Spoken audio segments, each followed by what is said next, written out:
हर हर महादेव दोस्तों, स्वागत है आप सभी का एक बार फिर से। देवाधिदेव महादेव आप और आपके परिवार पर अपनी कृपा दृष्टि सदा सर्वदा बनाए रखें। दोस्तों, यदि आप अपने जीवन में सुख समृद्धि चाहते हैं, धन वैभव चाहते हैं, जीवन के हर क्षेत्र में सफलता पाना चाहते हैं, व्यापार में तरक्की चाहते हैं, नौकरी में प्रमोशन चाहते हैं, अपने बच्चों का भविष्य उज्जवल बनाना चाहते हैं, तो आप बिल्कुल सही चैनल पर आए हैं। यदि आप पहली बार हमारे इस चैनल पर आए हैं तो चैनल को सब्सक्राइब करके बेल आइकन जरूर दबाइएगा। दोस्तों, सावन अपने अंतिम पड़ाव पर है, अंतिम घड़ियां गिन रहा है। महादेव को मनाने का, महादेव को रिझाने का, महादेव से आशीर्वाद पाने का, महादेव से अपनी मनोकामना पूर्ण करवाने का ये अब अंतिम मौका है। यदि आप अभी चूक गए तो आपको पूरे 1 वर्ष तक फिर इंतजार करना पड़ेगा। तो आप इन उपायों को अपनी समस्या के अनुसार इन उपायों को आप जरूर करें और अपने जीवन में इसका लाभ उठाएं। दोस्तों, ये जो उपाय आपको बताए हैं ये कोई मनगढ़ंत उपाय नहीं है, ये शिव महापुराण में बताए गए उपाय हैं और हमारे गुरुजी प्रदीप मिश्रा जी अपने कथा के दौरान इन उपायों को हमेशा बताते रहते हैं। यदि आप उनकी कथा सुनते होंगे तो जानते होंगे। तो उन्हीं उपायों में से इन कुछ चीज़ों को जो है लेकर के आई हूँ। तो यदि आपको इन उपायों से लाभ मिलता है तो आप कमेंट बॉक्स में ज़रूर लिखिएगा, जिससे कि दूसरे लोग भी इसका लाभ उठा सके, क्योंकि इससे उनको प्रेरणा मिलती है और भगवान पर उनकी आस्था बढ़ती है। यदि आपकी भगवान भोलेनाथ पर आस्था है तो आप भगवान भोलेनाथ का नाम लेते हुए, उनका नाम जाप करते हुए आप जो है इन उपायों को जरूर करें, आपको जरूर सफलता मिलेगी। तो शुरू करते हैं आज का वीडियो। लेकिन आगे बढ़ने से पहले आपसे रिक्वेस्ट करती हूँ कि वीडियो को लाइक करिएगा, दोस्तों को शेयर कर दीजिएगा और अगर आपने अभी तक चैनल को सब्सक्राइब नहीं किया है तो चैनल को सब्सक्राइब करके बेल आइकन जरूर दबाइएगा। दोस्तों, कहीं कोई रुपया पैसा यदि आपका अटक गया है, किसी से कोई काम करवाना हो, वो काम नहीं कर रहा है, तो एक जल के पात्र में जल भरकर 5 बेलपत्री शिव जी को आप समर्पित कर दें। कुंदकेश्वर महादेव का नाम लेकर एक सफेद पुष्प बेलपत्री के ऊपर रखकर जो महादेव को चढ़ाई है उस पर समर्पित करें। जल जो आप लेकर के गए हैं अपनी कामना को कहकर कुंदकेश्वर महादेव का नाम लेकर धीरे धीरे जल की धारा चढ़ाइए। और यदि आप ये सावन के इस आखिरी सोमवार को करते हैं तो बहुत ही शीघ्र आपको इसका लाभ मिलेगा। और यदि सावन के बाद भी यदि आप इस उपाय को करते हैं तब पर भी आपको लाभ मिलेगा, क्योंकि सावन जो है भगवान भोलेनाथ को समर्पित होता है और सोमवार का दिन भी। तो यदि आप सोमवार को इस उपाय को करते हैं तो बहुत ही श्रेष्ठ होगा। और यदि मान लो सोमवार को किसी कारणवश आप नहीं कर पा रहे हैं तो आप किसी भी दिन करें, किसी भी सोमवार को करें, वो सब जो है आप ऐसा कर सकते हैं।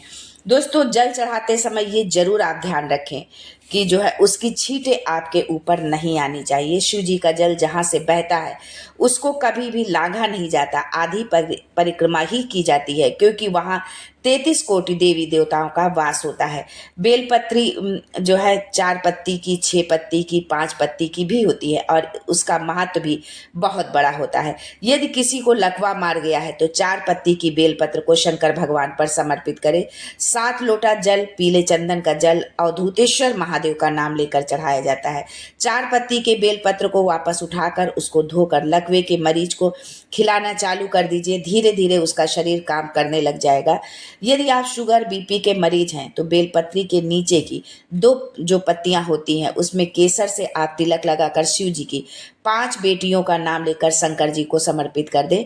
नाम है जया, विषहरा, सामली बारी, दौतली और देव। 5 या 7 बेलपत्र लेकर समर्पित करें। उसको आप लेकर के आइए। सबसे पहले नीचे की पत्ती को तोड़कर आप खाएं। आखिरी में ऊपर की पत्ती को आपको खाना है। शुगर लेवल जो है अपने आप जो है सही हो जाएगा। शिव पूजन में कोई भी सामग्री जलाधारी पर कभी भी मत रखना, जो है जैसे केले का हो, पत्ता हो, नारियल हो, दीपक हो, क्योंकि जलाधारी पर जब कोई वस्तु हम रखते हैं तो हमारे ऊपर भार बनता है। भार मतलब यदि आप कोई कार्य करने जा रहे हैं और वो अटक जाए तो समझ लेना आपने अवश्य जलाधारी पर कुछ रखा हुआ है। भूल कर भी जलाधारी पर दीपक न रखें। यदि आप ऐसा कर रही हैं तो अपने भाग्य पर अंधेरा करने के लिए वो दिया रख रही हैं, क्योंकि यदि आप ऐसा करते हैं तो आपके घर के बेटा बेटी बहू पोता पोती उसे कभी सुख प्रदान नहीं कर सकते हैं आपको। व्यापार व्यवसाय नहीं चल रहा हो, नौकरी न मिल रही हो, बहुत तकलीफ हो, तो 7 बेलपत्री ले लीजिए। केसर को घिसकर चंदन बनाकर बीच वाली पत्ती पर ओम लिखिए। दोनों पत्तियों पर एक आदिशक्ति जगदम्बा के नाम की बिंदी और दूसरे में गणेश जी रिद्धि सिद्धि के नाम की बिंदी लगा दीजिए। ये बेलपत्री शिव जी को समर्पित करते जाना। सोमवार की अष्टमी के दिन शंकर जी पर बेलपत्र जरूर समर्पित करना चाहिए। शाम के समय जरूर करें। सोमवार की अष्टमी शंकर और पार्वती के मिलन का दिन होता है। इस दिन माँ जगदम्बा अपनी 64 योगिनियों को लेकर भगवान शंकर के सामने नृत्य करती हैं, और जब 64 योगिनियां नृत्य करती हैं तो भगवान शंकर खड़े होकर अपने हस्त कमल पर उन 64 योगिनियों को धारण करते हैं और उन 64 योगिनियों को माता लक्ष्मी को देते हैं। माता लक्ष्मी उन 64 योगिनियों को लेकर भगवान विष्णु के पास जाती हैं।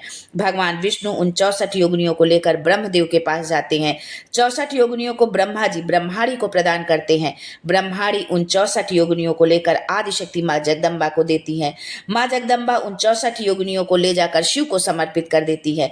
शिव महापुराण की कथा कहती है कि सोमवार की अष्टमी को बेलपत्र पर केसर का तिलक लगाकर ओम लिखकर आदिशक्ति गणेश जी रिद्धि सिद्धि के नाम से जो है 7 बेलपत्र शिव जी को समर्पित कर कर लाल वस्त्र में बांधकर, जिसकी नौकरी व्यवसाय नहीं है, बहुत कष्ट में है, तो 2-3 महीने रख कर देखिए, भोलेनाथ संपदा की लाइन लगा देंगे। हिंदू धर्म में कुछ जगह ऐसी हैं जहां पानी का सिंचन किया जाता है। तो एक नवरात्रि में जो हम जवारे बोते हैं तब जो है हम उसमें जो है जल डालते हैं, सिंचन किया जाता है। किसी कुल देवी देवता का नाम का जो है तीज माता के नाम का जो जवारा बोया जाता है उसमें जल नहीं डाला जाता है, सिंचन किया जाता है। जल डालने से लक्ष्मी शिथिल होती है और सिंचन करने से वंश और लक्ष्मी दोनों बढ़ती है। सिंचन 3 जगह होता है, एक जवारे, दूसरा सिंचन जब घर में बीमारियां बढ़ रही हो और माँ लक्ष्मी ना रही हो तब सिंचन किया जाता है। जहाँ पानी रखा जाता है वहाँ पर 1 लोटा जल भर कर रखते हैं और सुबह घर के बाहर झाड़ू लगाकर उस पानी से सिंचन किया जाता है, वो लक्ष्मी की वृद्धि करता है। तीसरा, जब आप किसी तीर्थ में जाएं और जिस घाट पर आप स्नान करें उस घाट में अपनी अंजलि में जल लेकर उस घाट के पत्थर पर सिंचन करना चाहिए। वहीं के कंकड़ पत्थर को उठाकर 3 बार जल डालकर वही विसर्जन कर देना चाहिए।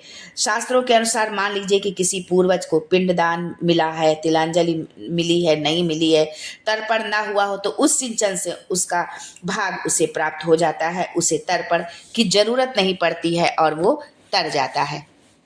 दोस्तों, गर्ग संहिता में कहा गया है कि जब आप शिव जी को जलाभिषेक करने के लिए घर से जल भर कर ले जाते हैं तो सृष्टि की जितनी पवित्र नदियां, तालाब, सरोवर, कुंड जितने भी हैं, सारे तीर्थों का पवित्र जल आपके द्वारा ले गए जल के उस कलश में आ जाता है। और जब आप ये जल शिव जी को समर्पित करते हैं और 2 बूंद चरणामृत आप अपने घर वापस कलश में लेकर आते हैं तो पद्म पुराण, गर्ग संहिता, शिव महापुराण कहती है कि वो जल साधारण जल नहीं रहता, वो जल गंगा जल बनकर तुम्हारे घर को पवित्र करने के लिए पहुंच जाता है, तुम्हारे घर को लक्ष्मी के धन के भंडार से भर देता है।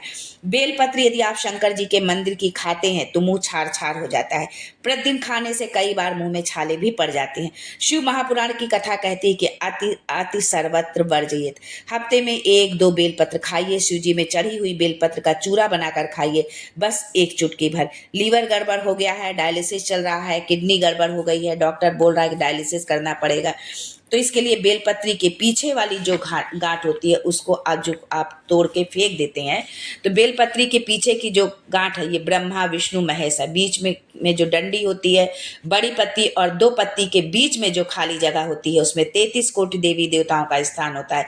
इसलिए बेलपत्र को चढ़ाते समय बेलपत्र इस तरह पकड़कर समर्पित किया जाता है कि 33 कोटि देवी देवताओं का स्पर्श कर, ब्रह्मा विष्णु का स्पर्श करके बेलपत्र आप चढ़ाएं।